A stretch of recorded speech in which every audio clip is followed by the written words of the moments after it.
The stars had come out, and the moon was gradually rising over the sheds. Morning Light was preparing to go and take his late goods train, while Misaki was to take passengers from the coast. Takao had begun to tell the story he had promised earlier.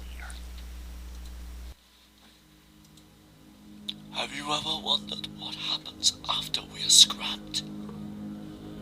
When you're cut up and all of your parts have been melted down, your soul lingers about in the smelter's yard, but it doesn't stay there long. He paused, eyeing the engines. Number 12 gulped.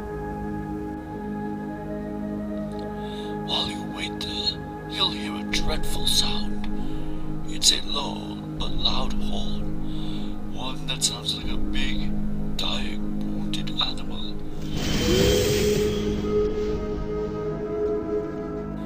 The world around you will fade into darkness, and before you, a single glowing eye coming straight towards you, never stopping. You'll never hear the scream of the engine's brakes.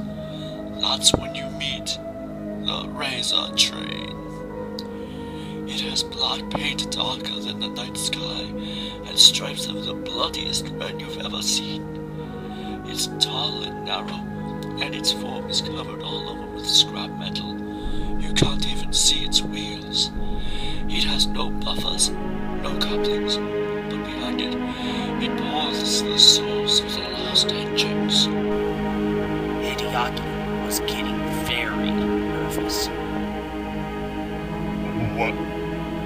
Where does it go? Nobody knows. Nobody's ever gone on board the train and lived to tell about it. It just keeps going, its horn of nightmares echoing through the sky, searching for the next dead soul to add to its never-ending train. It has no thoughts or feelings like us. It might not even have a face. But if it did, it'd be such a monstrous and twisted expression that the last thing you hear won't be its own. It'll be your own twisted shriek of horror. So you should always keep an eye out, stay on dry rails, do as your controller says, and make sure to do your best with whatever job you're given, or you may be the next part of the razor train.